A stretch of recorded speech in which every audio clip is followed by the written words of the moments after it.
मुंबई बहुत बड़ा है ना। मम्मी बोली कि खिड़की के बाहर है ना बहुत बड़े बड़े घर दिखते हैं, आकाश जितने ऊंचे, और बहुत सारी गाड़ियाँ और इतने सारे लोग। मुझे जाने का है उधर मुंबई में।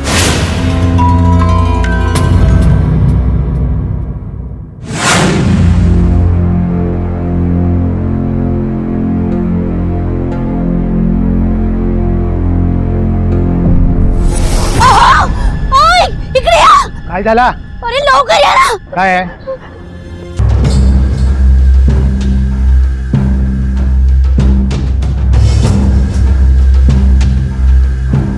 आप लोग यहीं रुकिए.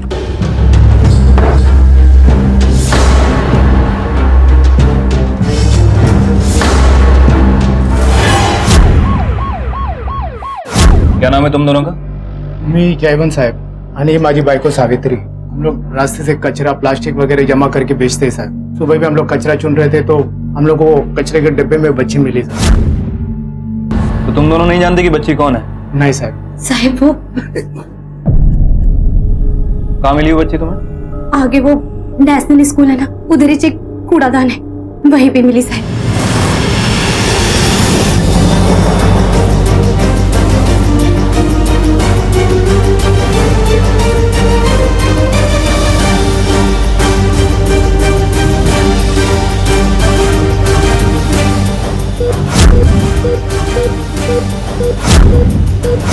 बच्ची को बहुत ही बुरी तरह पीटा गया है, स्पेशली सर पर. बॉडी पर जगह जगह जलने के निशान हैं, जैसे सिगरेट बीड़ी वगैरह से जलाया गया. सर पर, चेहरे पर और टांगों पर काटने के निशान हैं. फिलहाल तो स्टेबल है, लेकिन सिचुएशन बहुत ही क्रिटिकल है. कुछ जख्म के निशान पुराने और कुछ नए. जख्म देख के लगता है जैसे 4-5 महीने से टॉर्चर हो रहा है. इतना कुछ होने के बावजूद भी बच्ची जिंदा है. एनीवेज, मैं आपको अपडेट करता रहूंगा. Thank you doctor. सर वो लड़की, उसकी हार्ट बीट अचानक से बढ़ गई है. चलिए.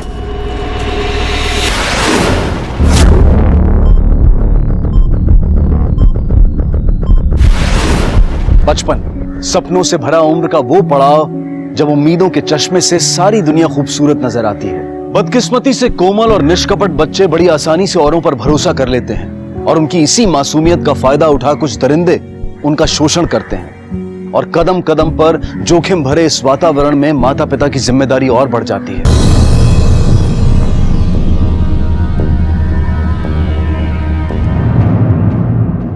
जिस वक्त तो बच्ची वहां मिली उस वक्त आसपास कोई था? नहीं साहब, रास्ता पूरा खाली था.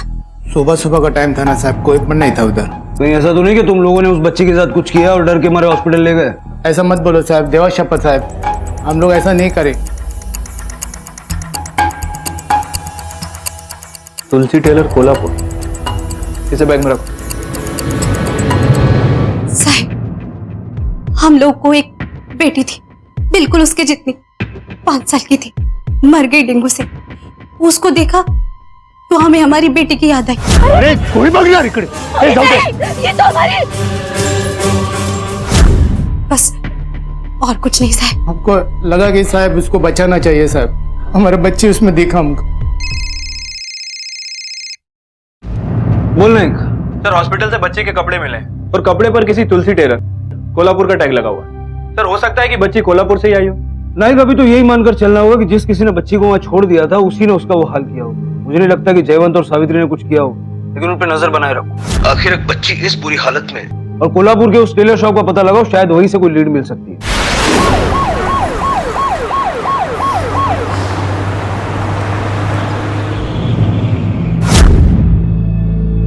एक्सक्यूज मी, इस टैग को जानते हैं? हाँ हाँ, ये मेरा ही है. इस बच्ची को जानते हैं? इसी ने फ्रॉक पहना था. नहीं नहीं, मैं नहीं जानता. निकालो सारी रिसिप्ट और चेक करो.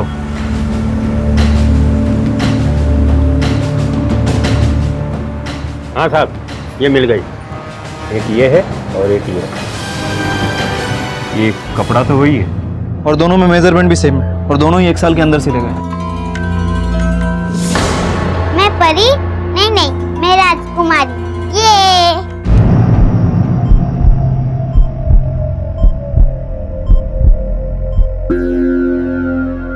डॉक्टर साहब प्लीज. फ्रैक्चर था ना? नर्स मैडम, सब कुछ ठीक तो है ना? 2 दिन हो गए, हम लोग को कोई कुछ बताता ही नहीं है। फक्त एक बार देखने दो ना हम लोग को। तुम दोनों सचमुच उसको नहीं जानते? नहीं ना हो, उसका परिवार का कुछ पता चला आपको? लड़की कौन है अभी तो यही पता नहीं चला। उसका नाम नहीं मालूम तो क्या कह के बुलाते हैं उसे? अभी तो बच्चे ही बुलाते हैं। तुम लेकर आए हो तो तुम ही रख दो कोई नाम।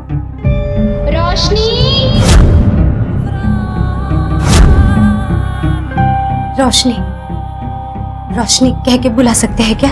ठीक है, तो आज से उसका नाम रोशनी।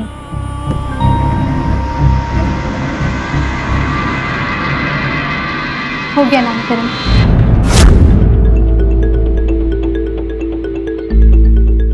हेलो सर, पिछले 1 साल में 2 लोगों ने उस कपड़े से अपनी ड्रेस सिलवाई है। दोनों का एड्रेस मिल गया, हम वहीं जा रहे हैं।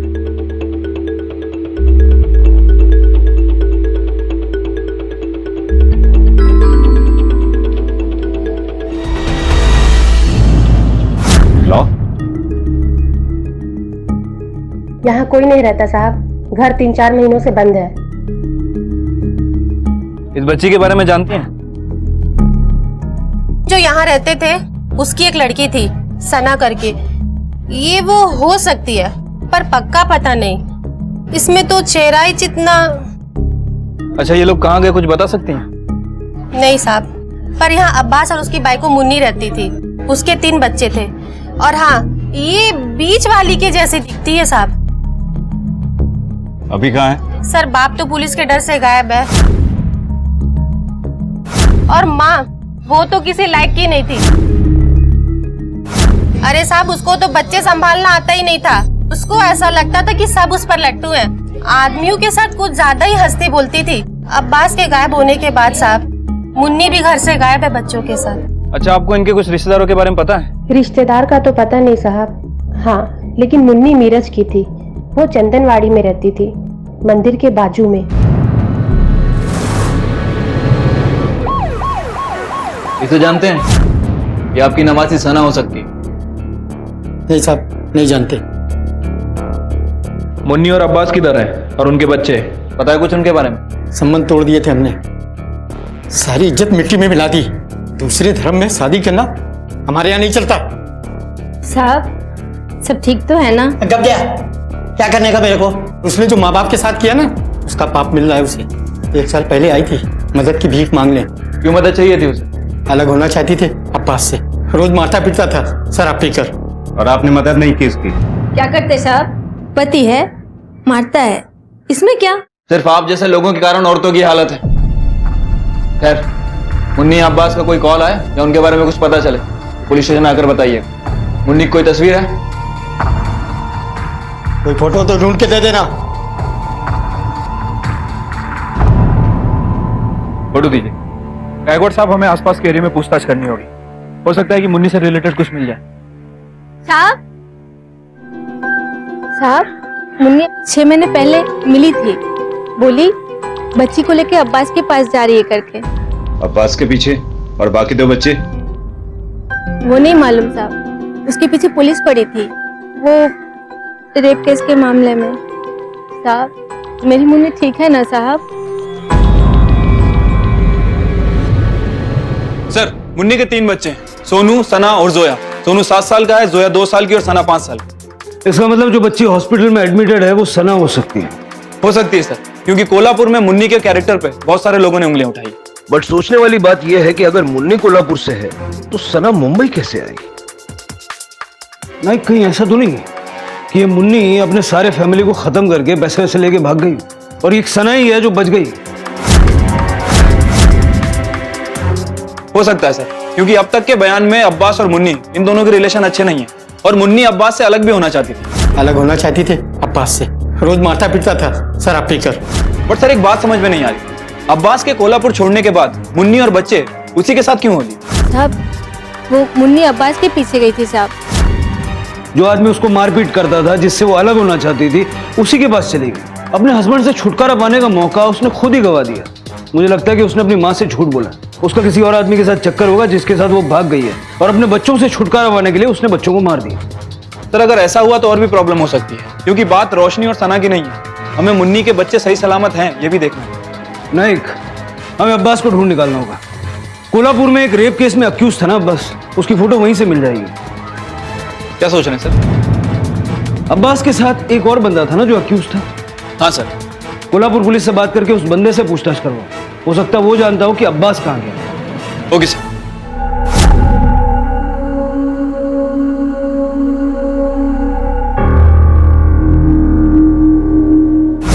मेरे को क्या पता वो साला किधर है साहब। अगर पता होता तो पहले पकड़वाता ना उसको। वो तो साहब झूठा है अब्बास, वो मेरे को इधर फंसा के खुद निकल लिया। ठीक है, मत बता। मैं तो सिर्फ तुझे एक चांस दे रहा था। अगर अब्बास को पकड़ने में हमारी मदद करेगा तो कानून से थोड़ा राय मिलेगा तुझे। सजा भी थोड़ी कम हो सकती है, मतलब गारंटी तो नहीं है, लेकिन हो सकता है। आगे तेरी मर्जी। रख रहे इसको। साहब एक मिनट, पूरा पक्का तो नहीं, लेकिन अब्बास की मौसी का बेटा रहता मुंबई में करीब, वो बोलता था कि उसके पास जाएगा। करीब मुंबई और कुछ? और सर ये भी बताया कि करीम लेदर मार्केट में काम करता है। Leather market, Dharavi.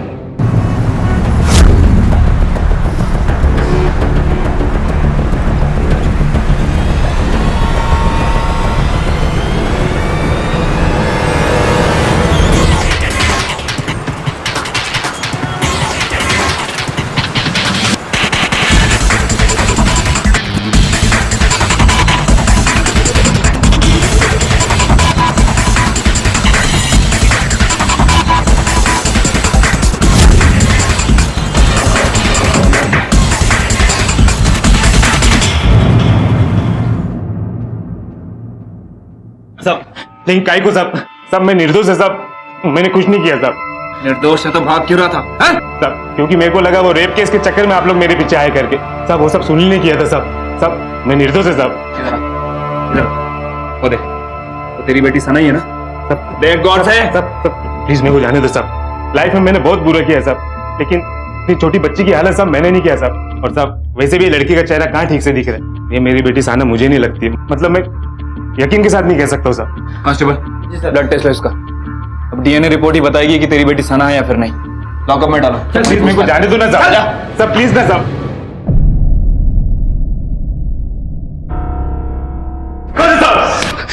हॉस्पिटल में पड़ी हुई बच्ची को नहीं पहचानता, अपनी बीवी को तो पहचानता ना, ये याद दिलाएं। तो कैसे भूलूंगा साहब, ये बाजार औरत है। नाटक बंद कर। ये मुंबई आए थे ना तेरे से मिलने? ये आई तो थी, लेकिन सब मुझसे मिलने नहीं, किसी और काम से आई थी। किस काम से आई थी? किस काम से आई थी बोल? साहब मुझे मुंबई में आए सिर्फ 2 महीने हुए कि करीम ने मुझे बोला कि चल तुझे घुमा के लाता हूं, तो वो मुझे रेड लाइट एरिया लेके गया साहब। और उधर देख अब्बास, तो जन्नत में लाया हूँ, जो आइटम पसंद है चला जा। हाय हीरो, इधर आ। क्या अच्छी नहीं लगी क्या मैं तुझे? देखो मेरे से अच्छी कोई मिलेगी भी नहीं। आना, रुक जा जरा, किधर जा रहा है जाने में?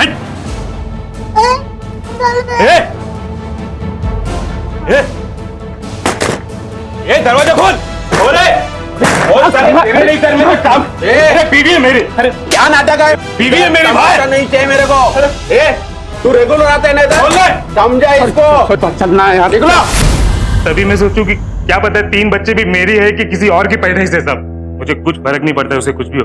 तेरे अलावा तेरी बीवी और बच्चे को कौन नुकसान पहुंचाएगा? झूठ बोलता है हमसे? नहीं साहब, कौन क्यों और काय को मारेगा वो लोग को? साहब मैं जब से मुंबई से यहाँ आया हूँ तब से मुझे नहीं पता साहब कि मुन्नी और तीनों बच्चे कहाँ हैं। सच में साहब मुझे कुछ भी नहीं पता। इस औरत को जानती है? ये लड़की मुन्नी है साहब। कहाँ इस वक्त?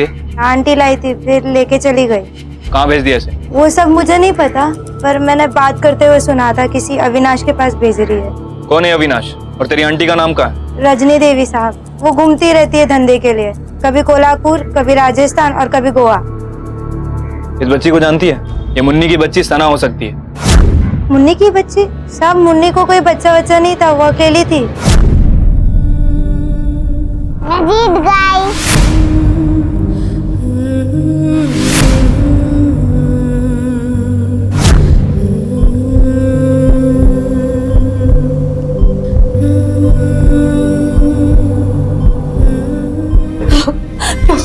होगा तुम्हें ना?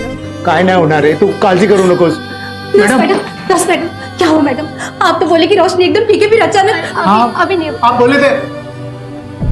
ऐसी नाजुक हालत में रोशनी और सना की एक एक सांस किसी चमत्कार से कम नहीं थी। उसका इलाज कर रहे डॉक्टर, नर्सेज और एक नया जीवन देने वाले सावित्री और जयवंत, देखते ही देखते सभी के दिलों में उसने अपनी एक खास जगह बना ली थी। एक तरफ जहां इतने सारे अनजान लोग उसकी सलामती की दुआ कर रहे थे, वहीं अगर ये बच्ची वाकई में सना थी तो उसके अपनों ने ही उसे पहचानने से इनकार कर दिया था। इसे वक्त की विडंबना नहीं तो और क्या कहें? क्या रोशनी ही सना थी? अगर हाँ तो कहां थी उसकी मां मुन्नी? कहां थे उसके भाई बहन? क्या वो जीवित थे, सुरक्षित थे, या फिर किसी खतरे में थे?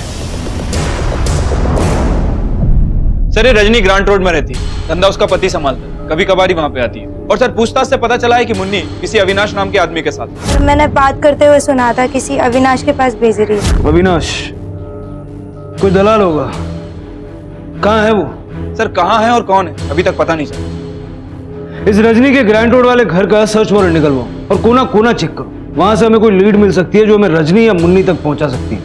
Okay sir.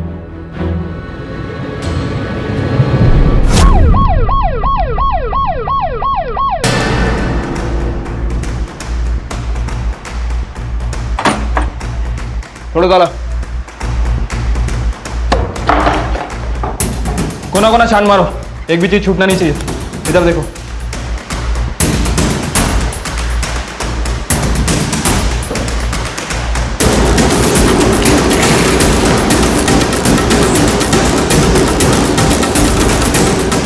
अडिल। जी सर। ये सिम कार्ड बोलो, इसके रिकॉर्ड्स निकलवाओ। रजनी देवी के घर से मिले सिम कार्ड के कॉल रिकॉर्ड्स सर, इसमें अभिलाष का नंबर भी है और ये राजस्थान का नंबर बता रहा है सर। लोकेशन ट्रेस की तिजारा जिले का बागोर गांव बता रहा है। नाइक, लोकल पुलिस से कांटेक्ट करके अविनाश के ट्रायंगुलेशन डिटेल्स उनको दो, हमें आज ही राजस्थान के लिए निकलना होगा। Okay sir.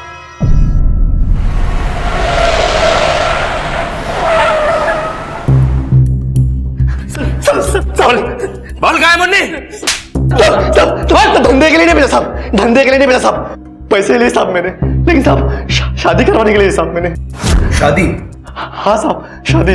साहब वो गांव में छोरे काम है साहब, और शादी के लिए लड़के ज्यादा, तो साहब बहुत बार दूसरे गांव से लड़कियां खरीदनी पड़ती साहब शादी के लिए।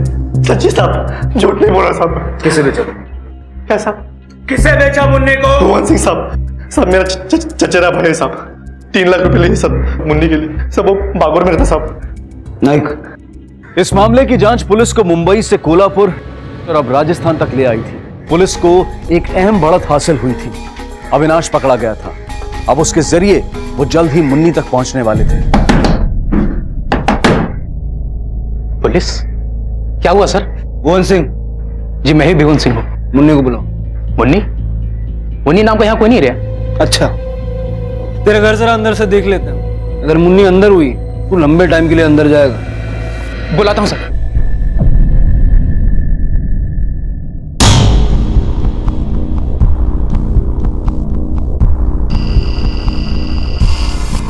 मुन्नी, मेरठ से कोल्हापुर, कोल्हापुर से मुंबई, मुंबई से यहाँ राजस्थान, काफी लंबा सफर तय किया तुमने।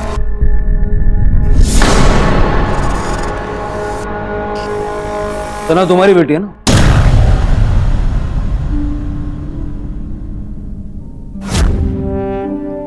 ये हमें मुंबई के एक कूड़ेदान में मिली थी, बुरी हालत में।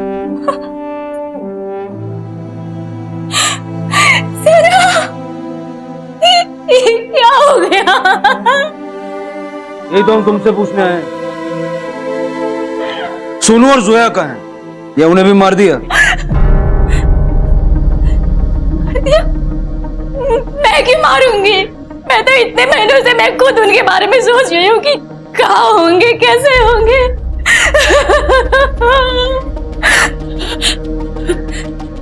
उस घटिया औरत ने मुझे मेरे बच्चों से दूर किया। कौन सी घटिया औरत? वो रजनी धंधा करती है, वो मेरी जिंदगी बर्बाद करके रख दी और अब मेरे बच्चों को मुझसे छीन लिया।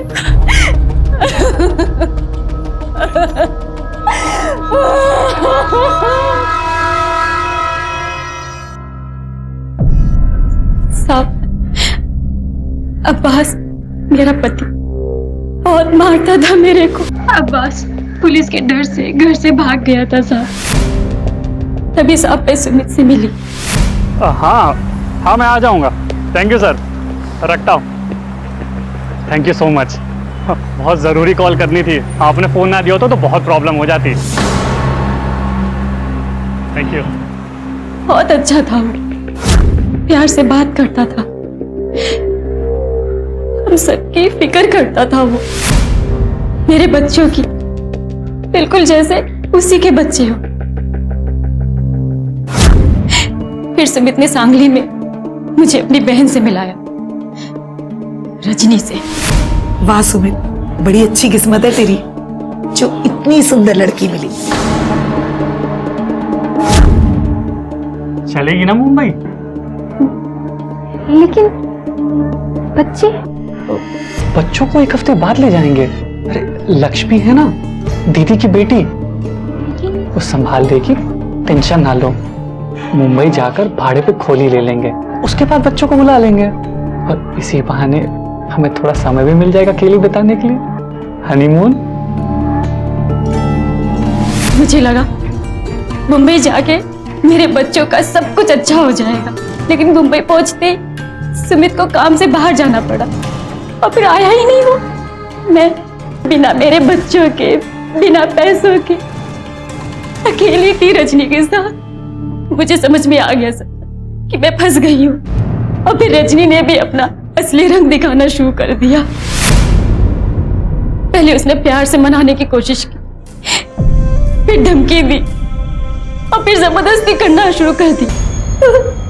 उसने सब मुझे बेच दिया, मैंने शादी करवा दी भुवन से झूठ बोलकर कि मैं कुंवारी हूँ। बंद कर ये रोना धोना, धंधा नहीं करना था तो मत कर, लेकिन बीवी बन के तो रह।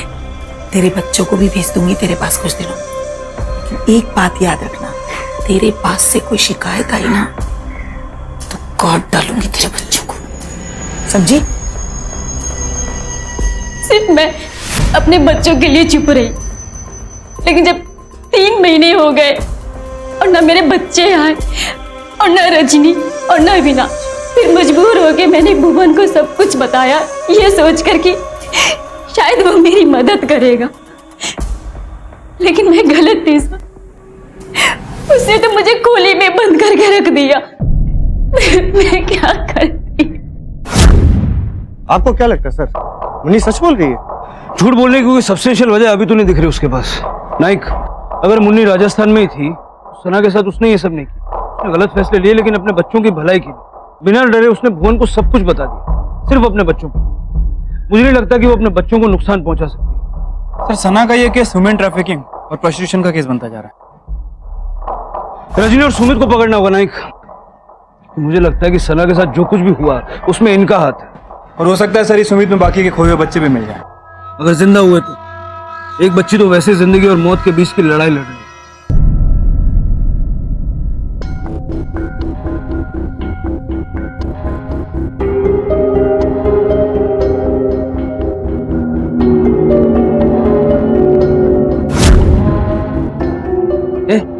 कौन है तू?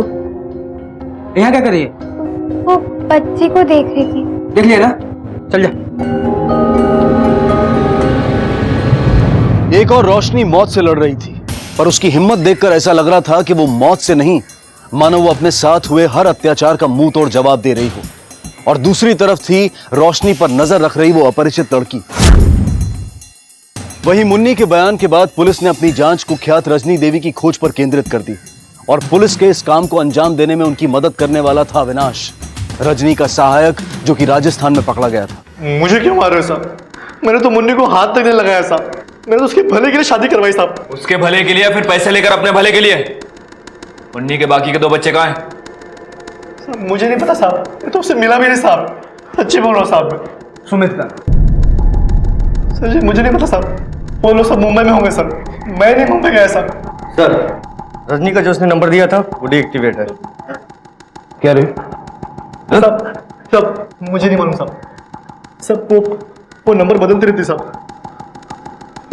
ठीक है, इसको ये रहने दो, खाना पीना मत देना, सोना भी मत देना।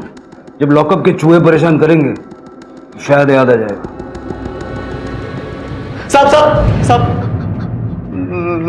साहब, वो जेपी लॉज में अक्सर रुकती है साहब, आपको वहीं से उसका नंबर मिल जाएगा साहब। सच्ची बोल रहा साहब इस बार में।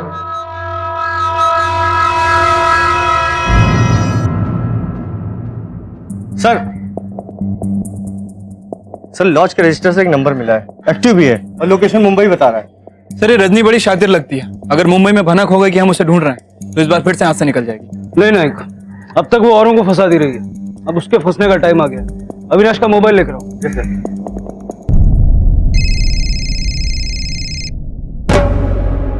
हेलो हेलो रजनी आंटी, कैसी हैं आप? मैं अविनाश बोल रहा हूँ। वो बहुत दिनों से आपसे बात नहीं की ना, तो वो तुझे मेरा नंबर किसने दिया? वो लॉज से, वो है ना धनसुख भाई, उनसे लिया। आपका नंबर लग नहीं रहा था ना। काम बोल काम। दो बहनें, एक 18 की है और एक 20 की है, देखने में एकदम A1 है, समझ रहे हो ना आप? चल डन, परसों मिल लॉज के बाहर 5:30 बजे। ठीक है आंटी।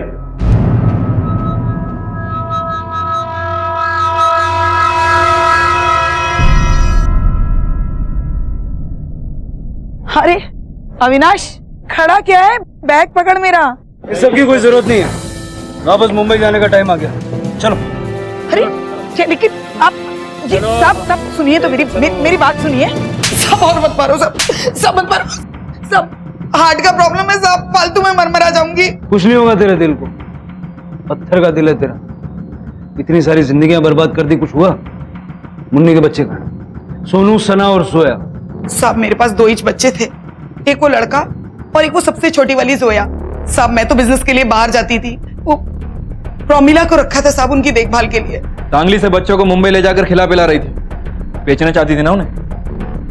हाँ साहब, पर साहब कसम से मेरे को नहीं पता वो बच्चे कहाँ हैं। मैं बाहर गई हुई थी, भोपाल गई, उसके बाद कोल्हापुर, फिर वहां से गोवा। वहां से मैंने प्रोमिला को फोन भी किया था साहब, लेकिन वो फोन ही नहीं उठा रही थी। फिर मैंने एक आदमी को भेज के घर में दिखवाया, वो बोला कि घर लॉक्ड है। मेरे को नहीं पता। सोनू और जोया तेरे पास, सना का हाथ से निकल गई साहब, वो पार्टनर हरामी निकला, धोखा दे गया, लेके चला गया सना को साहब। सुमित की बात कर? हाँ साहब। कहाँ है वो? मेरे को नहीं पता, जब से उसने दगा दिया ना तब से मेरी बात ही नहीं हुई उससे। साला फोन नंबर भी बदल लिया उसने।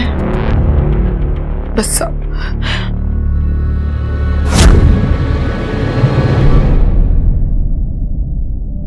क्या पता किस चीज की बनी है वैन, अच्छा है कि हार नहीं मानती। ए ताई, देख डॉक्टर आ रहे हैं, ठीक से बात कर। हाँ? डॉक्टर साहब, कहिए क्या बात है? वो रोशनी जब ठीक हो जाएगी तो हम लोग उसे ले जा सकते हैं क्या? ऐसा नहीं डॉक्टर साहब, बराबर गोद लेके कानूनी कार्रवाई करके ऐसा। देखिए ये कस्टडी मैटर है और हॉस्पिटल इसमें कुछ भी नहीं कर सकता। और जहां तक मुझे पता चला है बच्ची के माँ बाप शायद जिंदा है। आपको ये मामला उन्हीं के साथ सुलझाना होगा।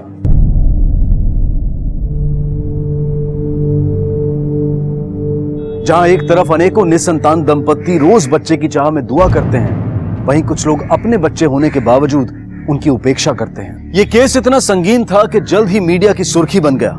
हॉस्पिटल में मौत से जूझती इस मासूम बच्ची को देखकर लोगों का दिल संवेदना से भर गया और जल्द ही उसकी सलामती की दुआ करते हुए लोगों ने भारी मात्रा में तोहफे और खत भेजने शुरू किए। उसके इलाज के खर्च के लिए चंदा इकट्ठा किया जाने लगा और कई लोगों ने उसे गोद लेने की भी इच्छा व्यक्त की।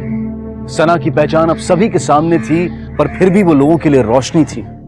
रोशनी संघर्ष की, रोशनी उम्मीद की, रोशनी जीवन की।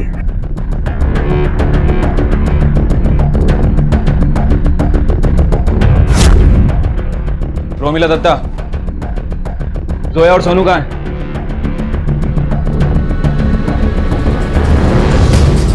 पकड़ो इसे। सर मेरे को नहीं मालूम। नहीं सर मैं बताती है सर। मैंने सोनू को बेच दिया। किसको बेचा और किधर बेचा? वो नदीम ने बोला कि वो सब कुछ कर देगा। हम कुछ नहीं जानते, हमको सिर्फ अपने पैसे से मतलब था और नहीं मालूम हमको। ये नदीम कौन है और कहाँ मिलेगा? सर ये सब्जी बेचता है, वो ग्रांड रोड वाला घर है ना रजनी का, वो उसी के पास। वो लोग बच्चों से भीख मंगवाता है साहब, हमेशा डिमांड अच्छी रहती है बच्चों की। किसको बेचा? 1 लाख को। नवी मुंबई में वो भीख मंगो की रैकेट चलाता है, मेरे को अच्छा भाव मिल रहा था तो बेच दिया। बच्चे क्या सब्जी तरकारी है जो अच्छा भाव मिल रहा था तो बेच दिया? तो लंबे टाइम के लिए अंदर जाएगा, लेकिन उसके पहले तू हमें 1 लाख तक पहुंचाएगा, समझा? सना और सुमित किधर है? सना सर वो छोटे बच्चे ना 5 साल की बीच वाली सोनू की बहन। हाँ वही। रजनी जब वो लोग के लेके आई तब देखा था मैंने उसको। मैंने प्रोमिला को बोला था तीनों को बेच देंगे, लेकिन बाद में पता चला सुमित वो बीच वाली को उठा के भाग गया। बाद में एक दिन मेरे को वो छोकरी राजा के साथ दिखी। राजा कौन? सर वो टैक्सी चलाता है, वो धंधे वाले को घुमाता है सर। वो माहिम, वली बीच, प्रवादी बीच में। मैंने सुना था वो भी बेचने वाला है छोकरी को कहीं पे।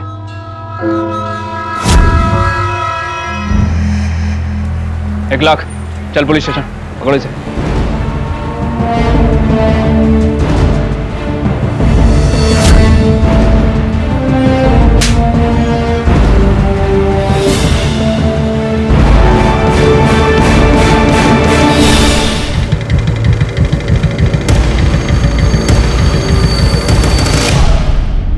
सर सारी फॉर्मेलिटीज हो चुकी हैं। आज से सोनू और जोया दोनों ही एनजीओ में रहेंगे। Okay sir. सना हमारे पास ही थी कुछ दिन के वास्ते, गोद लेने वाले थे हम उसको। हमारा कोई बच्चा नहीं है ना। तुम जानती हो तुम्हारा पति क्या काम करता है? धंधा करने वाली औरतों को अपनी टैक्सी में घुमाता है, पिकअप एंड ड्रॉप। उसका किस किस से कनेक्शन है ये सब हम जानते हैं, इसलिए हमें ये मत बताओ कि वो सना को घर गोद लेने के इरादे से लाया था। नहीं साहब, ये सच नहीं है, कसम से। उसने मुझे यही बोला और तभी तो मैं बहुत खुश थी। फिर क्या हुआ सना को? साहब मुझे कुछ नहीं मालूम। जैसे मुझे पता चला कि राजा का किसी और के साथ चक्कर चल रहा है, मैं उसे छोड़ अपनी अम्मी अब्बू के पास मुमरा लौट गई। सना को भी वही छोड़ दिया। मतलब तुम्हें नहीं मालूम कि सना कहाँ है? टीवी वगैरह नहीं देखती तुम? मुंबई सेंट्रल हॉस्पिटल में एक बच्ची है, जानती हो इसके बारे में? ये सना है? किसने किया ये? हमें लगा तुम्हें पता होगा, आखिर तुम ही छोड़ के गई थी ना उसे राजा के पास। ठीक है जाओ।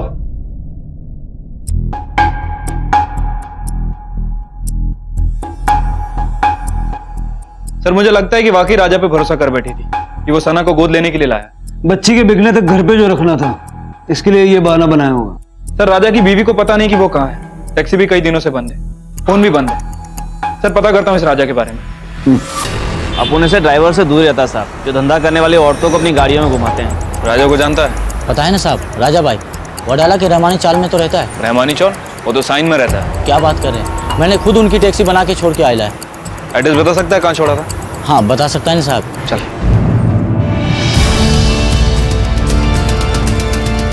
नहीं चल अंदर वर्दी पकड़।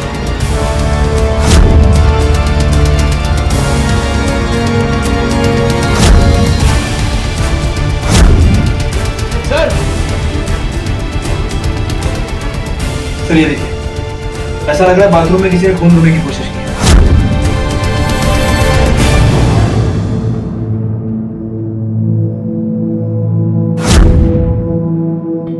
सर बच्चे के कुछ कपड़े मिले हैं।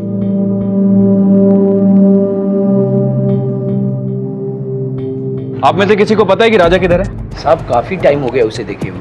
किसी छोटी बच्ची को यहाँ देखा है? 5-6 साल की, सना नाम है उसका। 5-6 साल तो नहीं साहब, लेकिन 15-16 साल की एक लड़की आती जाती थी यहाँ। और साहब शायद वो इधर ही रहती थी। चेहरा देखा है उसका? ब्यौरा दे सकते हो? हाँ साहब देखा ना। नहीं, स्केच आर्टिस्ट को बोलो और ये कमरा सील करवा के फॉरेंसिक टीम को बोलो। Okay sir.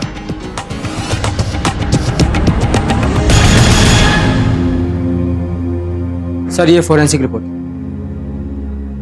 सर रिपोर्ट के हिसाब से सना उस दिन रूम में ही थी। बाथरूम में गिरा खून सना का ही है। नहीं कि 15 साल की लड़की, ये है कौन? सर कहीं ऐसा तो नहीं कि बीवी के जाने के बाद सना को इस लड़की के पास राजा ने छोड़ा? लेकिन वो सना को बेच के पैसे कमाना चाहता था, ऐसे ही सना को किसी लड़की के पास छोड़ देगा? हाँ अगर वो इस लड़की पे बहुत ज्यादा भरोसा करता हो तब तो पॉसिबल है। सर फिलहाल हम इस लड़की के बारे में पूछताछ कर रहे हैं, उम्मीद है जल्दी कुछ इन्फॉर्मेशन मिल जाए।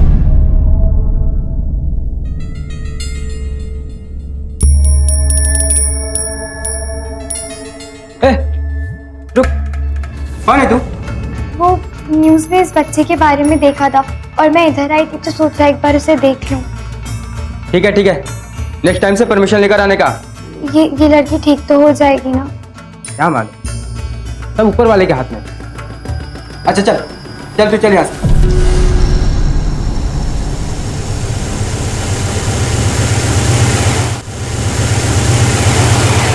सर कांस्टेबल नायडू को रहमानी चौल में तैनात किया था, पर उस लड़की पर कोई अपडेट नहीं मिली। और सर राजा के घर के पास वाले एरिया से एक खबरी ने कांटेक्ट किया है। राजा वहां खड़ी अपनी टैक्सी को लेने आया था।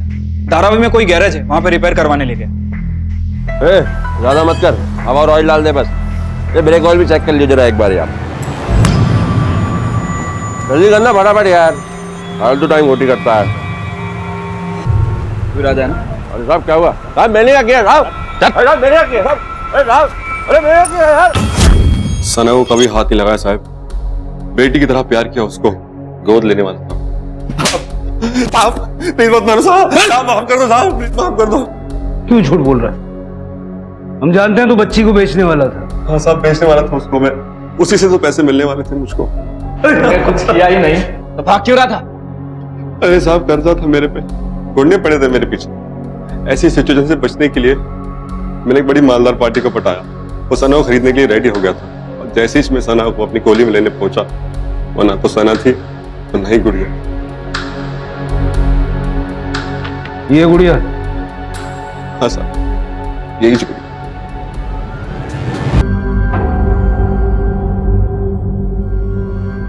डॉक्टर साहब,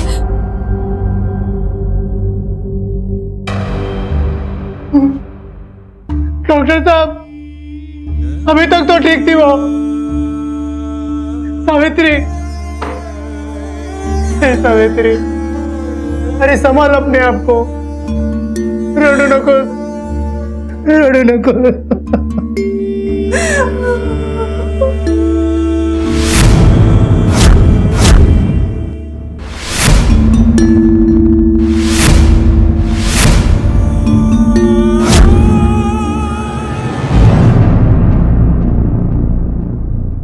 बोल रहे सर वो Sana, sir she is no मोर।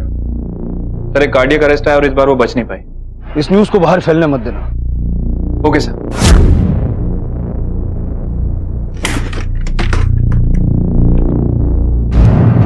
क्या हुआ सावंत? सर ये 15-16 साल की लड़की, एक हॉस्पिटल में भी सर एक 15-16 साल की लड़की आती है, बार बार सर आती है। मैंने खुद 2-3 बार उसे देखा है सर, यहाँ आने से पहले भी वो मुझे दिखी थी।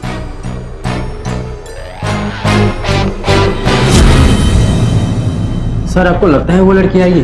जरूर आएगी सावंत, नजर रखो। अगर उस लड़की को सर पता चल गया हो तो? नहीं हो सकता, क्योंकि मीडिया में अभी तक ये खबर छपी नहीं है और उसे पता है कि सना की हालत काफी क्रिटिकल है। तुम वहां नजर रखो, मैं इधर हूं। जी सर।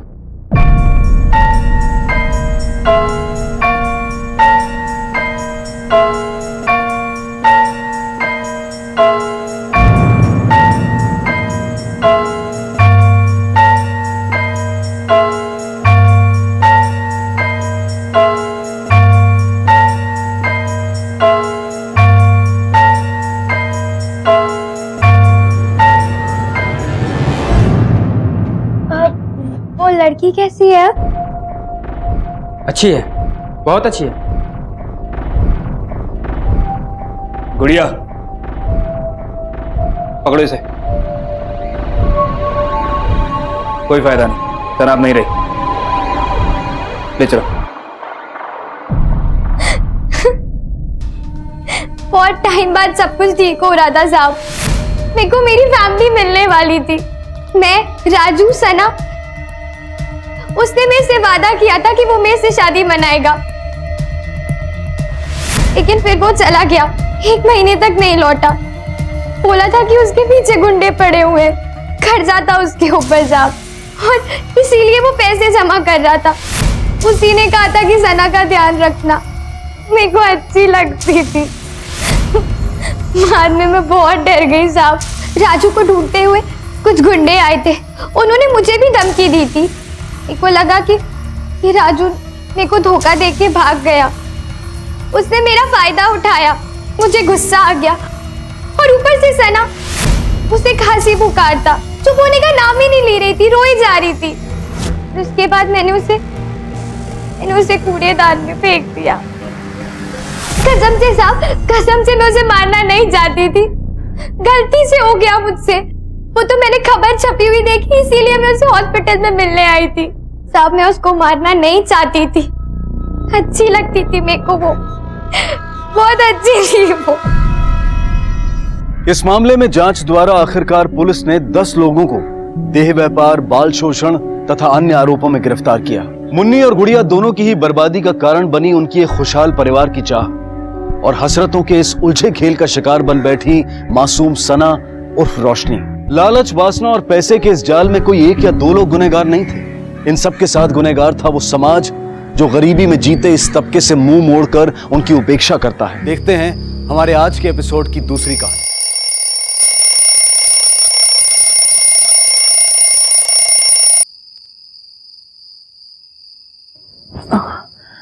सुनिए, उठिए ना, 4 बज गए। क्या मुसीबत है, ठीक से सोने भी नहीं मिलता।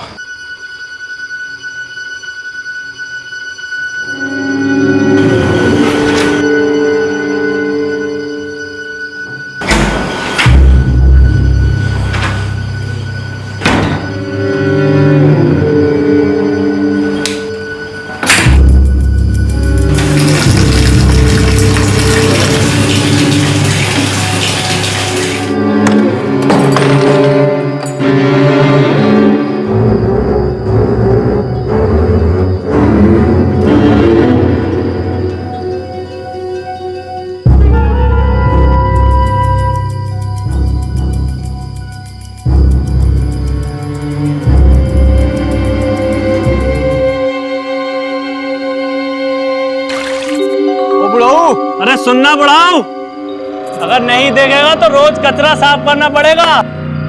रस्सी जल गई लेकिन ऐठन अभी नहीं गया।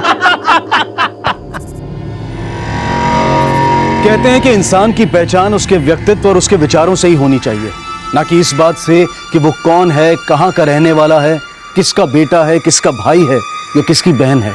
दुनिया में सबसे बड़ा रिश्ता होता है इंसानियत का, और इंसानियत ही हम सब की पहचान है।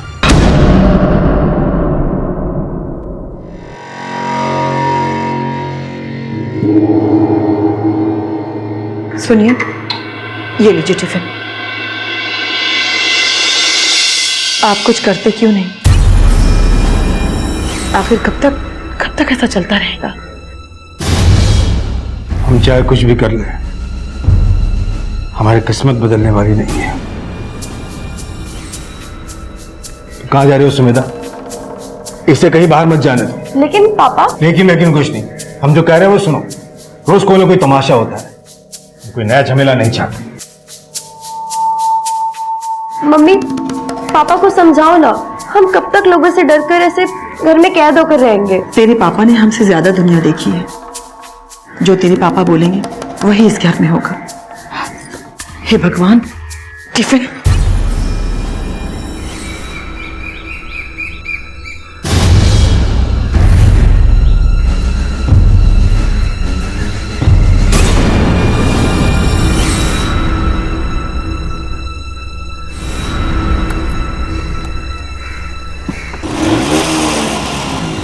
अरे सुनिए तो सही।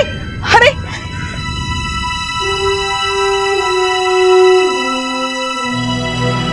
अच्छा मम्मी, हम चलते हैं। तुझे तेरे पापा ने मना किया ना कहीं जाने के लिए? सुमेधा,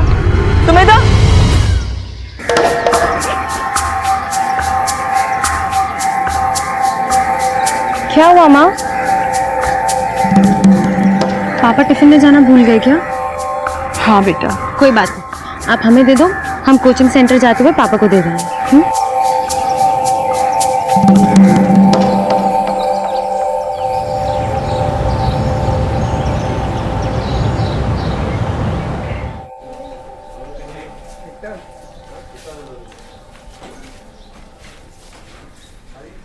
अरे तुम यहाँ क्यों आई? पापा टिफिन ले जाना भूल गए थे, वही देने आई। तो हमें फोन करके बाहर बुला लेती। अब तो हम आ गए ना, आप खाना टाइम पे खा लेना, हम चलते हैं।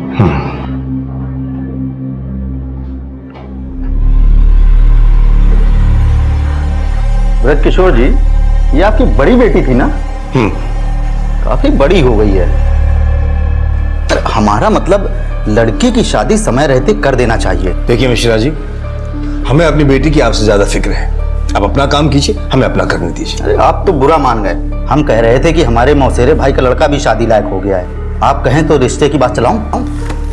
हमें मैनेजर साहब से काम है सारा।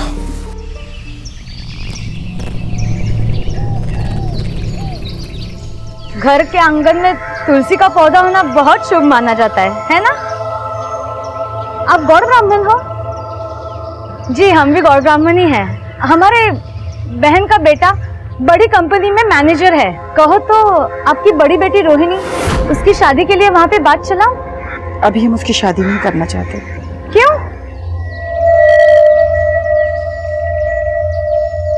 इस क्यों का जवाब तो इस पूरे मोहल्ले को नहीं मिला आज तक। तुम इस मोहल्ले में नहीं हो ना, इसलिए तुम्हें नहीं पता। कहीं इनकी लड़कियों में खोट वोट तो नहीं है? हाँ खोट ही होगा, तभी तो इनकी दोनों बेटियां बैठी हुई हैं अभी तक। हमारे समाज में शादी को बहुत अहम माना जाता है, और जब एक उम्र के बाद किसी लड़की की शादी नहीं होती तो संकुचित मानसिकता के लोग इसके अलग मतलब निकालने लगते हैं। ब्रिज किशोर का परिवार भी लोगों की ऐसी ही छींटाकशी झेल रहा था, क्योंकि परिवार की दोनों बेटियों रोहिणी और सुमेधा की अब तक शादी नहीं हुई थी। माता पिता दोनों बेटियों के लिए आए कई रिश्ते ठुकरा चुके थे। इसकी वजह तो फिलहाल साफ नहीं थी, लेकिन यह साफ था कि ब्रिज किशोर का परिवार रोजाना कई ज्यादतियां सह रहा था, पर इसके बावजूद वो गलत के खिलाफ आवाज उठाने से परहेज कर रहे थे। कहते हैं कि गलत करना तो बुरा होता ही है, लेकिन गलत सहकर खामोश रहना नई मुसीबतों को न्योता देने जैसा होता है।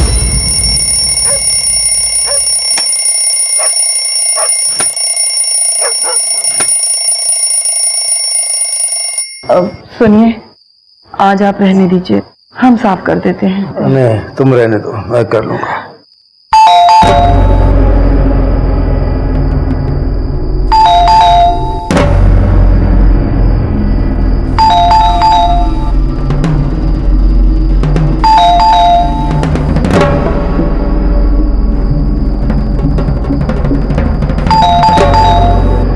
कौन है?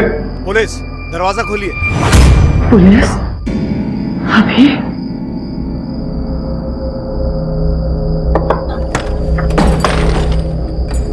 क्या बात है सर? ब्रिज किशोर जी हमारे साथ आइए।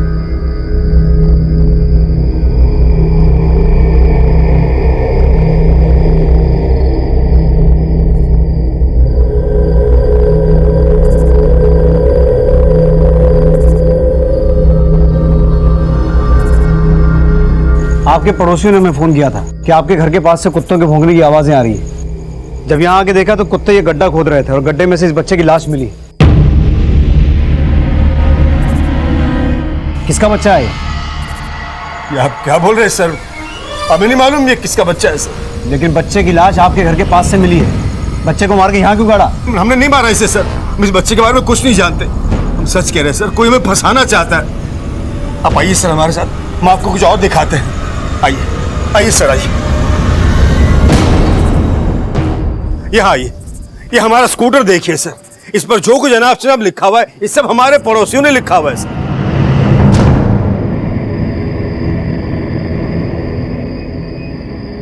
इसी तरह हमें सताते रहते हैं। और आपने कचरा देखा होगा ना, आइए सर, यहाँ आइए, ये देखिए कितना कचरा है सर, ये देखिए सर, रोज कोई हमारे घर के बाहर ये कचरा फेंक कर जाता है। हम आपसे कह रहे हैं सर, कोई हमें फंसाना चाहता है। लेकिन आप किसकी बात कर रहे हैं? कोई नाम तो बताइए, कौन है जो आपको फंसाना चाहता है? सर एक को तो बताएं, यहाँ तो सभी लोग हमसे चिढ़ते हैं।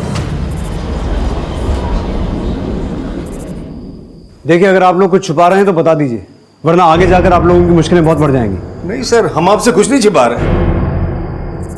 ठीक है, तो जब तक इन्वेस्टिगेशन पूरा नहीं होता आप लोग शहर छोड़कर नहीं जाएंगे।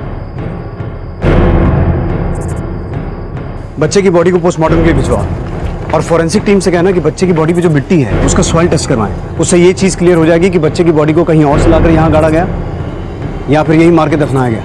और सुबह होते ही इनके बाकी पड़ोसियों से पूछताछ करते हैं। देखते हैं पड़ोसी इस परिवार के बारे में क्या कहते हैं। सर हमसे क्या, पूरे मोहल्ले में किसी से नहीं बनती है इनकी। बड़े अकड़ू लोग हैं, सीधे मुंह बात ही नहीं करते किसी से। इनके घर के पास जिस बच्चे की लाश मिली वो बच्चा किसका हो सकता है? उस बच्चे के बारे में तो हमें नहीं पता, लेकिन उनकी जो लड़कियां हैं जिनकी वो शादी ही नहीं करते। क्यों? होगा कुछ उनका चक्कर वक्कर। तो आपके कहने का मतलब है कि जिस बच्चे की लाश मिली वो उन 2 बेटियों में से किसी का हो सकता है? नहीं नहीं सर, इनकी बेटियां पेट से नहीं हो सकती। अगर पेट से होती तो छिपाते कैसे ये? सर, ब्रिज किशोर के घर के पास जिस बच्चे की लाश मिली वो 1 से 2 महीने का होगा। अगर ये बच्चा अनवांटेड था तो मामला 8-10 महीने पुराना रहा होगा। ब्रिज किशोर के पड़ोसियों का कहना है कि ये फैमिली अपनी दोनों बेटियों की शादी करवाने में इंटरेस्टेड नहीं रही। अगर इस बच्चे का डीएनए इन दोनों लड़कियों से मैच करवा के देखा जाए तो? नहीं सिन्हा, जब तक कुछ स्ट्रॉन्ग एविडेंस ना हो कोर्ट भी उन लड़कियों का डीएनए टेस्ट करवाने की परमिशन नहीं देगा, क्योंकि ऐसे केसेस में लड़कियां अगर इनोसेंट भी हों तो भी सोशली एक्यूज समझी जाती हैं, जो कि एथिकली करेक्ट नहीं है। फिलहाल तुम इस फैमिली पर नजर रखो, उनसे जुड़ी हर इन्फॉर्मेशन निकालो, देखो शायद कोई क्लू मिले। और ये भी पता करना है कि इस मोहल्ले में कोई ऐसा है क्या जो इस फैमिली को बदनाम करने के लिए ऐसा कोई कांड करे। तब तक मैं ब्रिज किशोर के ऑफिस होके आता हूँ। सुनिए, भगवान पे भरोसा रखिए। जब हमने कुछ किया ही नहीं है तो हमें क्यों कोई फंसाएगा? तुम जानते नहीं हो बसो, ये पुलिस के चक्कर बड़े बुरे होते हैं। और इसी डर से आपने पुलिस कंप्लेंट नहीं की, लेकिन अब हमें समझ में आया कभी कभी ज्यादा सहन शक्ति ना मुसीबत का घर बन जाता है। पता नहीं भगवान हमसे कौन से जन्म का बदला ले रहा है।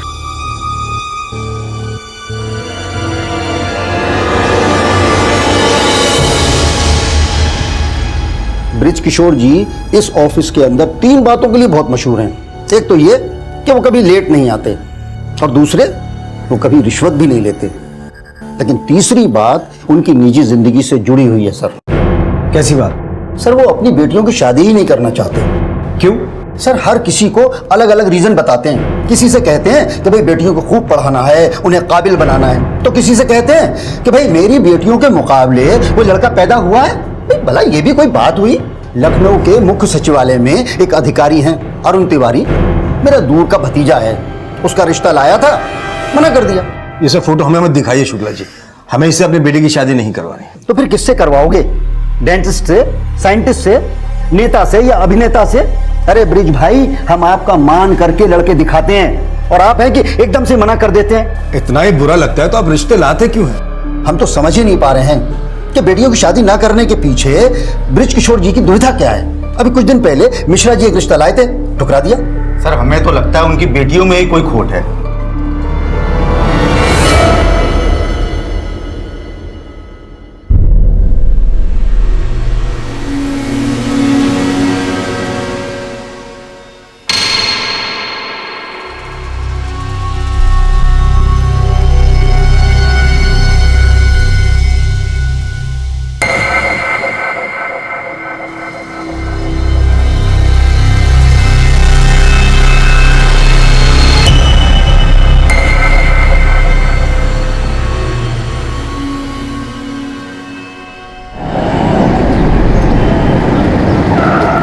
सर, ब्रिज किशोर के अड़ोस पड़ोस वालों को तो मैं नहीं जानता, लेकिन मोहल्ले के कुछ लड़के हैं, उनकी बेटियों को अक्सर परेशान करते रहते हैं। Hello madam. नमस्ते। अरे सुनो ना। रुकिए तो मैडम, कहाँ जा रही हैं आप?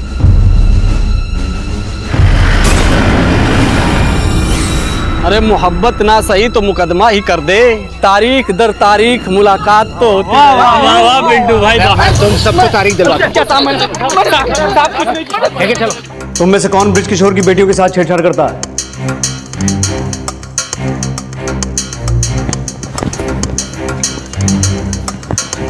साहब, हमने कुछ नहीं किया साहब। सब ये जो भी किया है साहब, ये मोनू और पिंटू ने किया है। हम तो बस इनके साथ बैठ जाते थे साहब।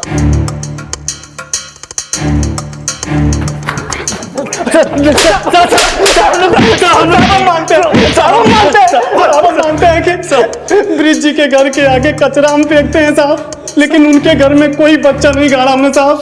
सिन्हा, प्लीज रोको साहब हमने कोई बच्चा नहीं गाड़ा साहब, हमारा यकीन कीजिए सर। तुमने नहीं गाड़ा तो किसने गाड़ा? सर वो हमें नहीं पता, हम तो सिर्फ उस रात भी कचरा ही फेंकने गए थे।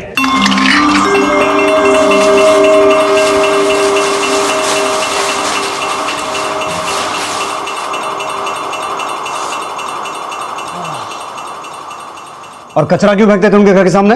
क्योंकि सर एक बार उनकी दोनों बेटियों ने सबके सामने हमारी इज्जत का कचरा किया था साहब। हाय रे तेरे नखरे, हाय रे तेरी स्टाइल, कभी हमें भी मैसेज कर दिया करो, हमारे पास भी है मोबाइल। क्या बात है जलेबी भाई।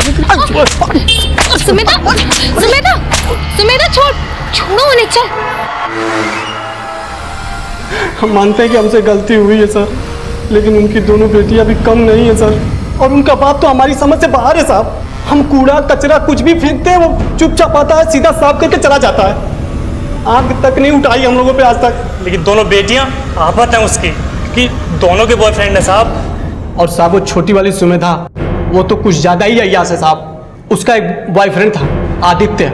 आदित्य एक दिन अपने बाप को लेकर के रिश्ते के लिए आया, लेकिन खुद सुमेधा के कहने पर उसके बाप ने रिश्ता ठुकरा दिया साहब, क्योंकि उसका दूसरा अफेयर शुरू हो गया था साहब।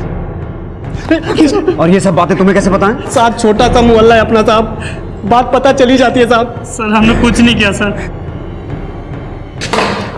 सर इन दोनों का भी वही कहना है जो ब्रिज किशोर के दूसरे पड़ोसियों का कहना है। सर कहीं ऐसा तो नहीं कि ब्रिज किशोर अपने दोनों बेटियों की शादी इस कारण नहीं करवा पा रहा हो क्योंकि दोनों बेटियां खुद ही शादी नहीं करना चाहती?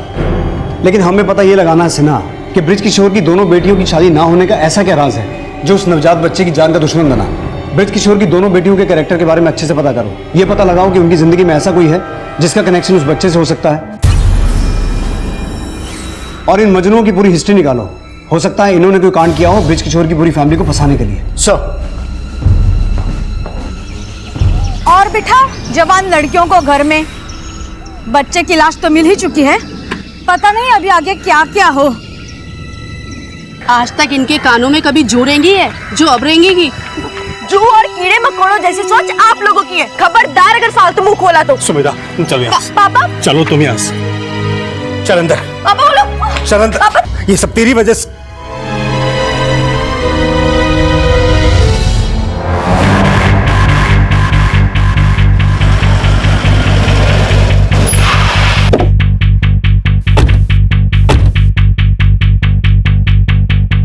हमें पता चला कि तुम और ब्रिज किशोर जी की छोटी बेटी सुमेधा काफी अच्छे दोस्त थे। इनफैक्ट तुम लोग शादी करने वाले थे। हाँ सर, हम दोनों एक ही कॉलेज में पढ़ते थे। हमें कभी नहीं लगा कि सुमेधा हमसे प्यार नहीं करती, लेकिन जब हम अपने पापा के साथ उनके घर रिश्ता लेकर पहुंचे तब पता लगा कि हम कितने गलत थे। क्या आप लोग सुमेधा का रिश्ता लेकर आए हैं? इसमें गलती क्या है? आदित्य और सुमेधा एक दूसरे को पसंद करते हैं, क्यों ना दोनों की कुंडली मिला ली जाए। सुमेधा तुमने बताया नहीं हमें कि बात इस हद तक पहुंच गई? पापा हम नहीं जानते थे कि आदित्य हमसे शादी करना चाहता है। आदित्य हम तुमसे शादी नहीं कर सकते। लेकिन सुमेधा क्यों? तुम जानते हो हम एक दूसरे से प्यार करते हैं। फिर जब सुमेधा ने बोल दिया कि शादी नहीं करनी तो बात करने का कोई फायदा नहीं है, आप लोग जा सकते हैं। हमें उनके घर से एक नवजात बच्चे की लाश मिली। बच्चे की लाश? आप बता सकते हैं कि उस बच्चे की लाश का ब्रिज किशोर जी की फैमिली से क्या कनेक्शन हो सकता है? नहीं सर, इस बारे में हमें कोई आइडिया नहीं है। सर ब्रिज किशोर के घर पर जिस बच्चे की लाश मिली है उसकी पोस्टमार्टम रिपोर्ट मौत दम घुटने की वजह से हुई। हमें बॉडी से ऐसा कोई सॉइल सैंपल नहीं मिला है जिससे ये पता चले कि बच्चे की लाश को पहले कहीं और गाड़ा गया था और उसके बाद में ब्रिज किशोर के घर पर लाकर गाड़ा गया हो। मान लो सिन्हा कि इस बच्चे को ब्रिज किशोर के घर पे ही मार के गाड़ा गया हो, लेकिन इस बच्चे का ब्रिज किशोर और उसकी बेटियों से क्या कनेक्शन हो सकता है? कहीं ऐसा तो नहीं कि आदित्य और सुमेधा की शादी टूटने का राज कुछ और हो और आदित्य और उसके बाप ने हमें पूरी बात ना बताई हो? सर राज चाहे जो हो, लेकिन ये बात भी कंफर्म है कि सुमेधा की जिंदगी में आदित्य के बाद में एक और लड़का आया। उसका नाम है ऋषभ। ऋषभ और सुमेधा की अक्सर बातें हुआ करती हैं। और हाँ सर, मैंने सुमेधा की बड़ी बहन रोहिणी के कॉल रिकॉर्ड्स चेक किए तो पता चला कि उसकी कोचिंग सेंटर के मालिक से अक्सर बातें हुआ करती हैं, वो भी लेट आवर्स में। क्या नाम है कोचिंग सेंटर वाले का? सर प्रवीण, और ये प्रवीण शादीशुदा है। अरे ब्रिज किशोर जी, रोहिणी को यहाँ से गए 3 घंटे हो गए हैं। हम खुद उसका कब से फोन ट्राई कर रहे हैं लेकिन वो फोन ही नहीं उठा रही है। अरे प्रवीण, फोन तो वो हमारा भी नहीं उठा रही है। आप टेंशन मत लीजिए, हम पता करते हैं कि वो इस वक्त कहाँ हो सकती है। अच्छा मीनवाइल अगर आपको कुछ पता चले तो मुझे इन्फॉर्म कीजिए। ठीक है बेटा। क्या हुआ जी? होना क्या था, एक प्रॉब्लम सॉल्व नहीं होती दूसरी खड़ी मिलती।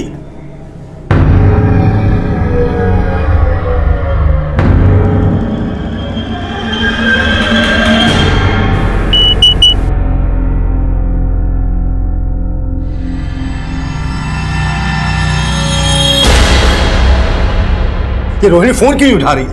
कम से कम बता तो दे कि जिंदा है या मर गई। शुभ शुभ बोलिए ना। हमारी जिंदगी में कभी कुछ शुभ हुआ है क्या? इससे अच्छा तो हम बेऔलाद रहते हैं।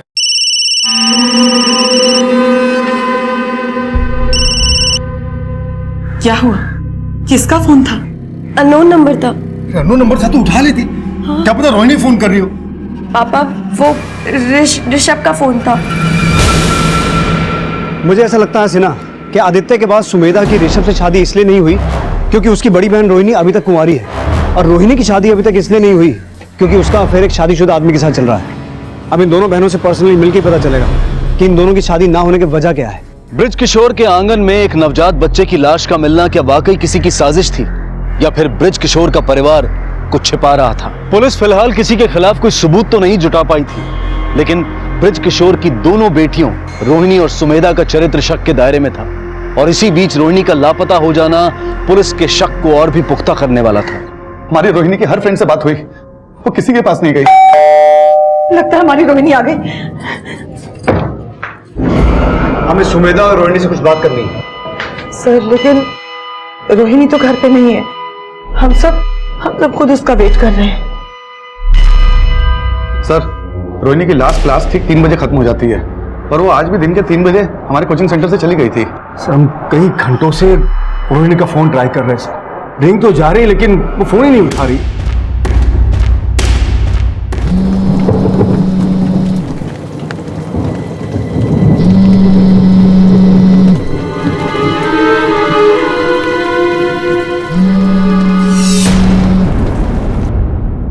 सर रोहिणी के नंबर पर रिंग तो जा रही है लेकिन कोई उठा नहीं रहा। ठीक है, हम पता लगाने की कोशिश करते हैं कि कहाँ जा सकती है। मीनवाइल अगर वो आ जाए तो हमें इन्फॉर्म कीजिए। Okay sir.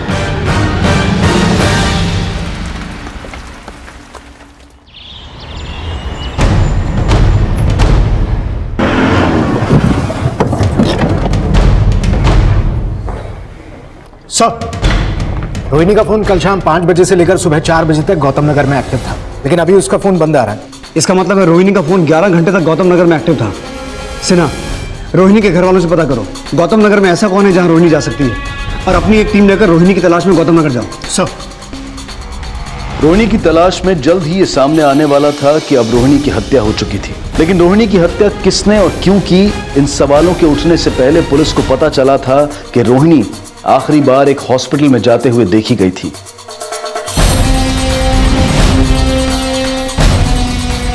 नहीं सर, रोहिणी नाम की किसी भी लड़की का अपॉइंटमेंट रजिस्टर में नाम नहीं है। लेकिन हमें पता चला है कि कल उसे यहाँ देखा गया था, विजिटर रजिस्टर में भी उसकी एंट्री है। सर हो सकता है वो किसी पेशेंट से मिलने आई हो।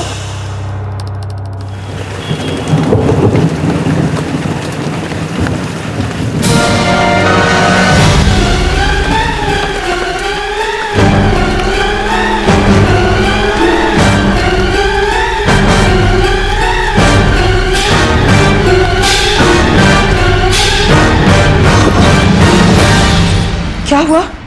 हाँ क्या हो गया पापा? क्या हो गया आपको? पापा क्या आप कुछ बोलते क्यों नहीं? क्या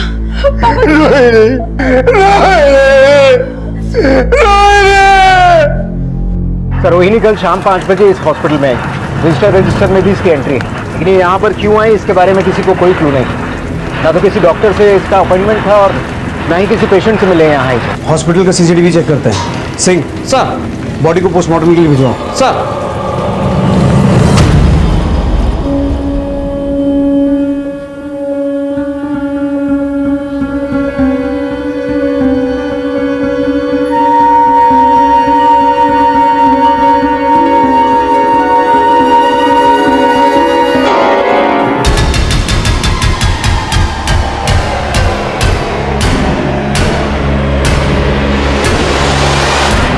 सर ऐसा लग रहा है रोहिणी यहाँ किसी के आने का वेट कर रही थी और इस लड़की से डरकर यहाँ से भागी।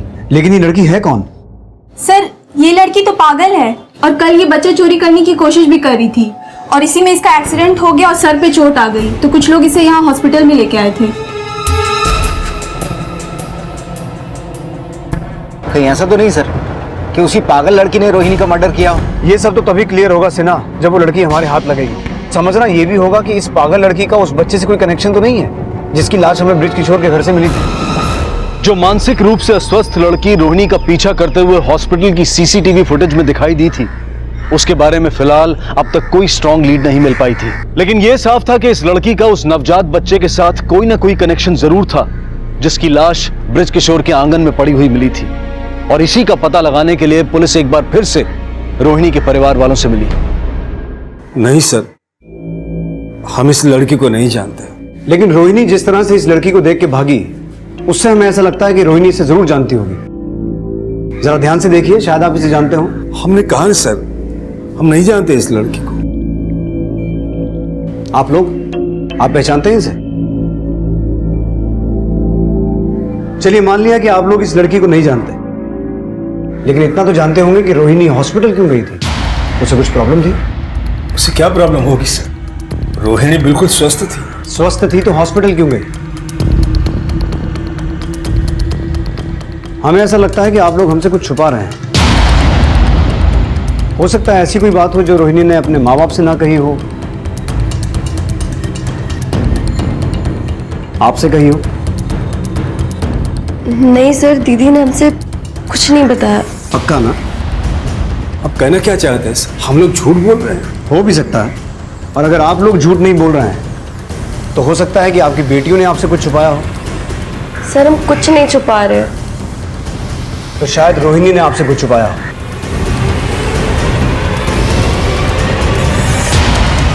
खैर, जो कुछ भी छुपाया सामने तो आ ही जाएगा।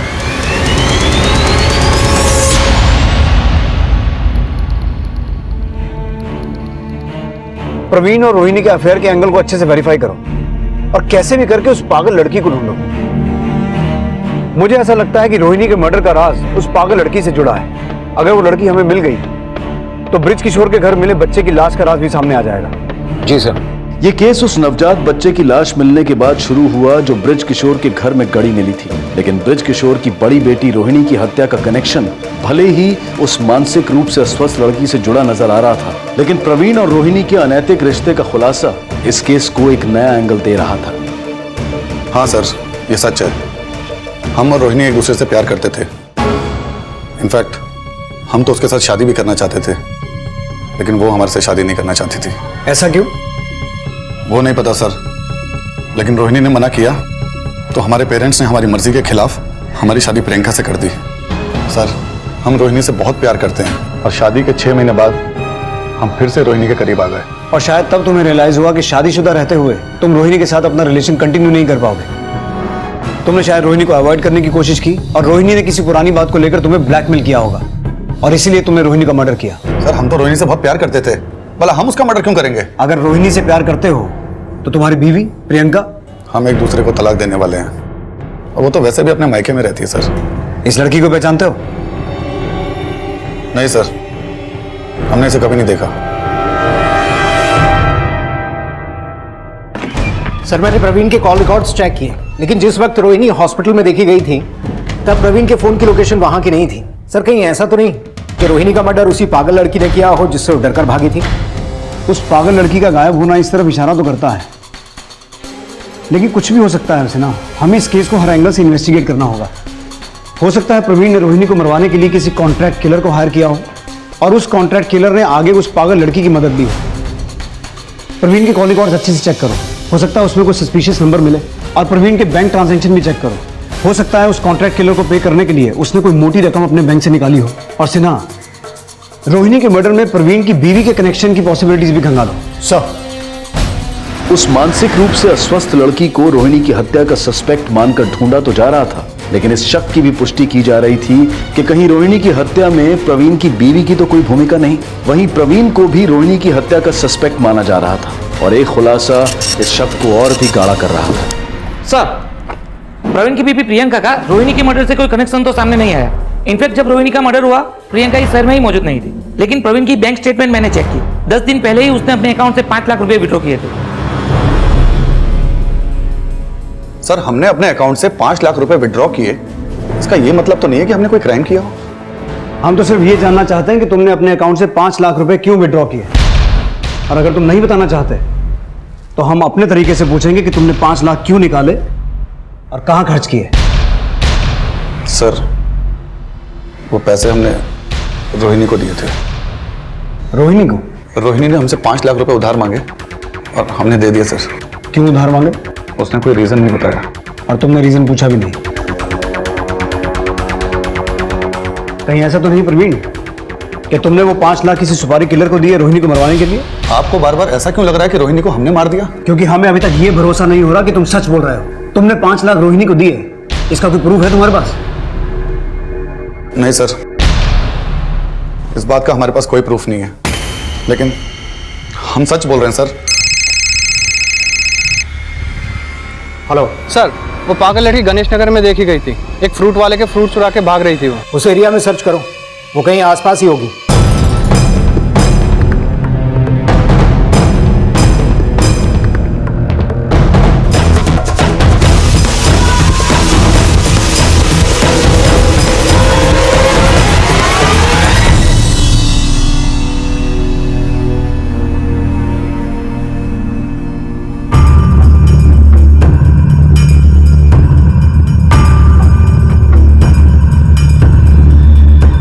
लड़की मान रही है कि उसने रोहिणी का पीछा किया था, पर सर उसका ये भी कहना है कि उसने रोहिणी का मर्डर नहीं किया।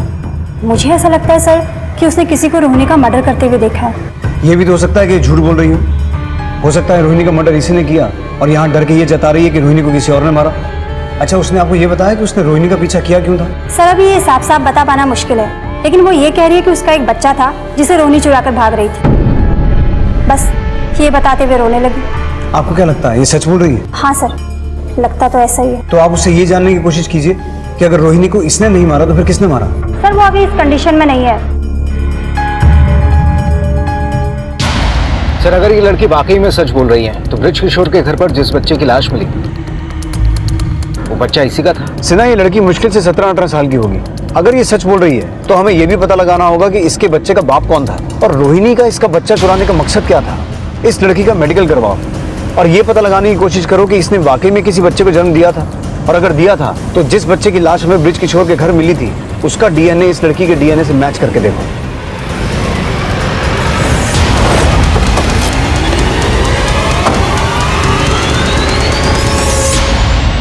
वो लड़की जरूर झूठ बोल रही है सर।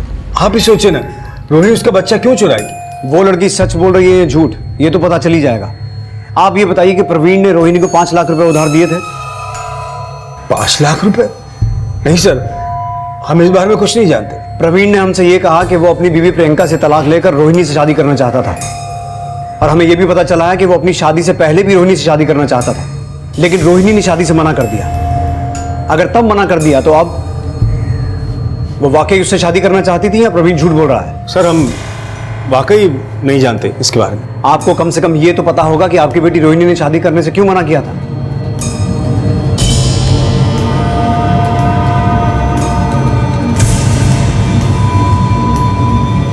इस केस के बाकी सस्पेक्ट कुछ भी कहें, लेकिन कोई तो ऐसी बात है जो ये परिवार वाले हमसे छुपा रहे हैं। इनके परिवार की पूरी बैकग्राउंड चेक करो। इनकी चुप्पी के पीछे कोई तो बड़ा राज है जिसका सामने आना जरूरी है। ब्रिज किशोर के जिस घर से उस नवजात बच्चे की लाश मिली थी वो घर ब्रिज किशोर ने 7 साल पहले खरीदा था, जिसके बाद ब्रिज किशोर और उनका परिवार वहीं रह रहे थे। लेकिन ब्रिज किशोर और उनके परिवार से जुड़े कुछ ऐसे राज थे जिनका खुलासा तब हुआ जब पुलिस उस घर में पहुंची जहां ब्रिज किशोर इस घर से पहले रहा करते थे।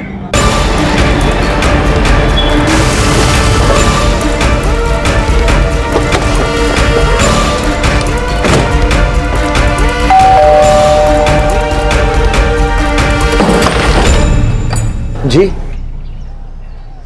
हमें पता चला कि 7 साल पहले ब्रिज किशोर और उनका परिवार यही रहता था। जी, ब्रिज किशोर हमारा ही छोटा भाई है। हमें यह भी पता चला कि यह आपका और ब्रिज किशोर का पुश्तैनी मकान है, लेकिन 7 साल पहले ब्रिज किशोर ने खुद अपना ट्रांसफर यहां से करवा लिया था। उसकी कोई खास वजह?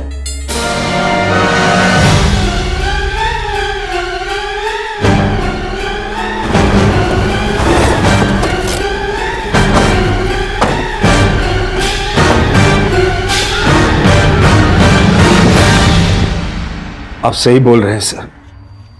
7 साल पहले अपने परिवार के साथ यहाँ आकर रहने का यही कारण था। तो आपने ये बात हमसे छुपाई क्यों? हम किस मुंह से बताते सर कि हमारी छोटी बेटी लड़की नहीं किन्नर है।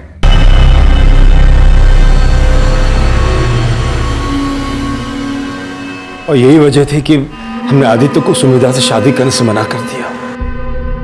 लेकिन रोहिणी, वो तो किन्नर नहीं थी, फिर उसकी शादी क्यों नहीं करवाई आपने? रोहिणी सुमेधा से बहुत प्यार करती थी सर।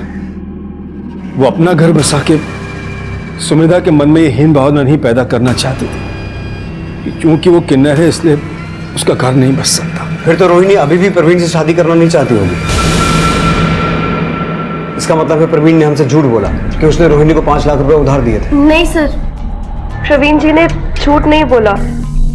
उन्होंने दीदी को पैसे दिए थे और दीदी ने उनसे वो पैसे हमारे इलाज के लिए लिए थे। कैसा इलाज?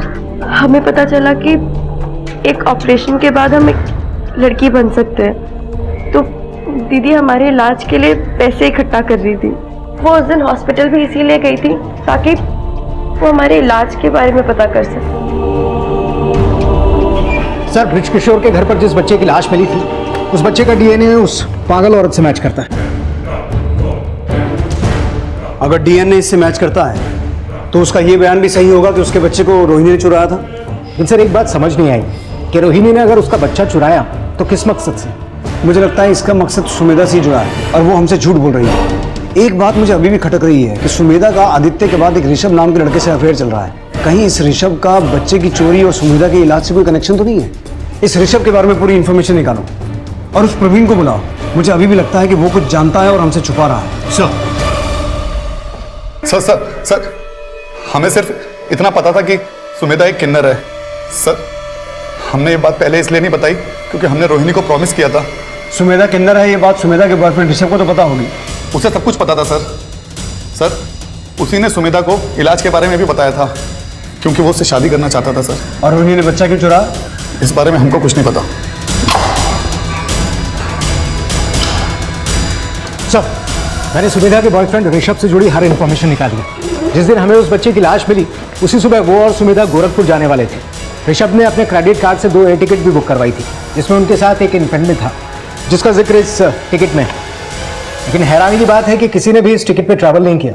सुमेधा और ऋषभ दोनों को उठा के लाओ। सर, बोल, तेरे और सुमेधा के साथ में वही इन्फेंट गोरखपुर जाने वाला था ना, जिसकी लाश सुमेधा के घर के पास मिली?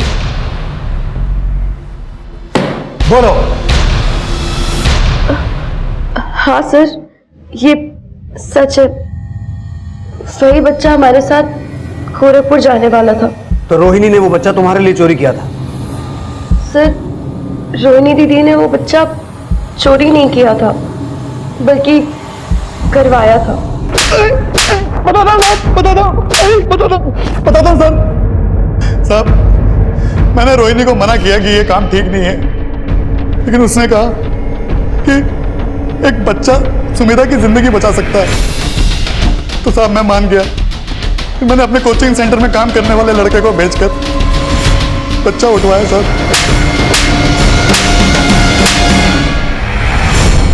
सर, सुमेधा को बच्चा अरेंज करने के लिए हमने ही कहा था। लेकिन क्यों? सर, हम ऋषभ से बहुत प्यार करते हैं और इसी वजह से हम उससे ये राज छिपा नहीं पाए कि हम एक किन्नर है। एक बार को तो हम सुमेधा से बहुत गुस्सा हुए और हमने उससे एक हफ्ते तक बात तक नहीं की, लेकिन फिर हमें एहसास हुआ कि हम गलत हैं। हमें उसे हर्ट नहीं करना चाहिए था। फिर सर, हमने करेक्शन सर्जरी के बारे में पता किया और सुमेधा को भी बताया। ये बात हमने रोहिणी दीदी को बताई तो वो हमारी खुशी के लिए कुछ भी करने के लिए तैयार थी। हमने सुमेधा से कहा कि हम दोनों गोरखपुर जाएंगे और हमारे पेरेंट्स से कहेंगे कि हम पहले से ही शादीशुदा हैं और हमारा ऑलरेडी एक बच्चा भी है। हम वो बच्चा चुरा कर घर लेकर आ गए। माँ की नजरों से बचाने के चक्कर में हम तो इसे संभाल।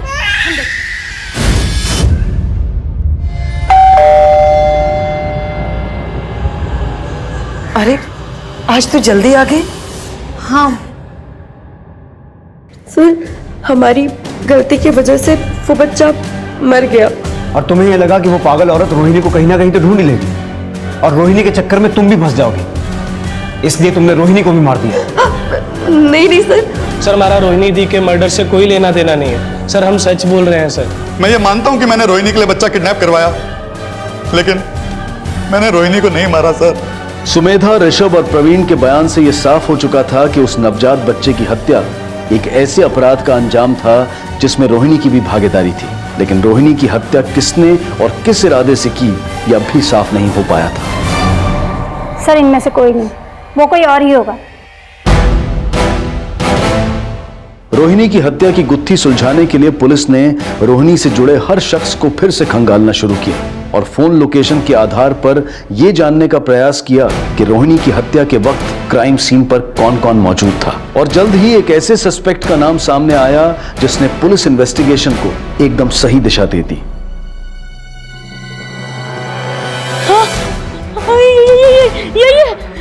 दीदी दीदी ये मारा है। ये मैंने इसी को देखा था।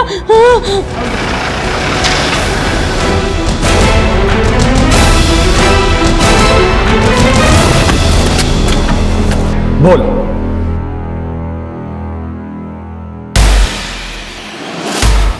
रोहिणी को मारने का मौका हम कई दिनों से ढूंढ रहे थे।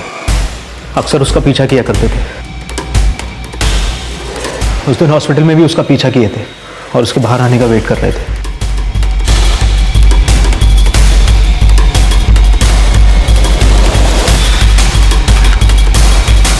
रोहिणी को मारा क्यों?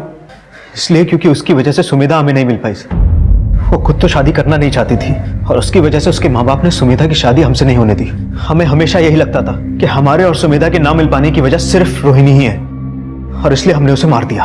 तुझे क्या लगता है सुमेधा तुझे प्यार करती थी? हाँ सर, सुमेधा हमसे बहुत प्यार करती थी, लेकिन अपने घर वालों और इस रोहिणी की वजह से उसने हमसे ब्रेकअप किया था। सुमेधा ने तुझसे ब्रेकअप इसलिए किया क्योंकि वो अच्छी तरह से जानती थी कि तू उससे नहीं उसकी खूबसूरती से प्यार करता है। अगर तुझे यह पता होता कि सुमेधा एक लड़की नहीं किन्नर है तो तू उससे शादी करता? नहीं करता, और तू शायद उसका भी मर्डर कर देता।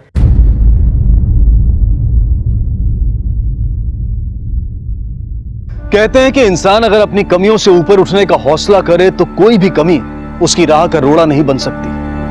लेकिन कभी कभी यही कमियां ऐसी हताशा पैदा कर देती हैं कि इंसान मुश्किलों से लड़ने की बजाय खुद अपनी मुश्किलें बढ़ा लेता है।